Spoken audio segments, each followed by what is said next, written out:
Hindi kasi parang ito dati si Hai, meron itong may biniling property to dati sa Alveo na parang gano'n, no? Eh, yung pangalan ng building na is Gentry. Gentry Residences. So, the Gentry Residences, Yeah. may Valero yon. Nagustuhan ko talaga yung name na The Gentry.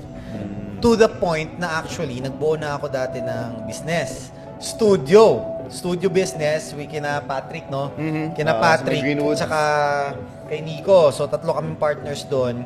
We did this, kasagsagan lang ng pandemic noon. So, what we catered to is product photography. Sa mga gustong mag-product photography, syempre. Kasi ang dami ngayon na umusbong yung online nun eh. Puro online lang nun. Tayo, di ba? Puro E-commerce, tayo yeah, e-commerce. So sabi ko, I need a solution. Ang dami kong products, pinapaship ko pa kung saan, galing China, galing kung ano-ano, damit man yan, kung ano. Tapos, kailangan namin picturean siya professionally para i-upload namin sa mga websites namin. So, I created the Gentry Studios.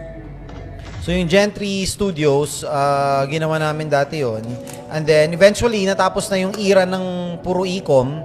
So, naglaylo siya konti. So, we had to close it down. Pero, syempre, lahat ng mga equipments, ganon, na-absorb pa rin naman sa mga content creation namin. Kasi may photography din naman tayo ngayon eh. Yes, may Mga photography. ng watches. Tsaka hindi, Exactly. parang doon kasi din nag-start yung ba't ka nagkaroon ng media team na eh. Oh, media team. So, doon talaga nag-start yung media team eh, punot dulo.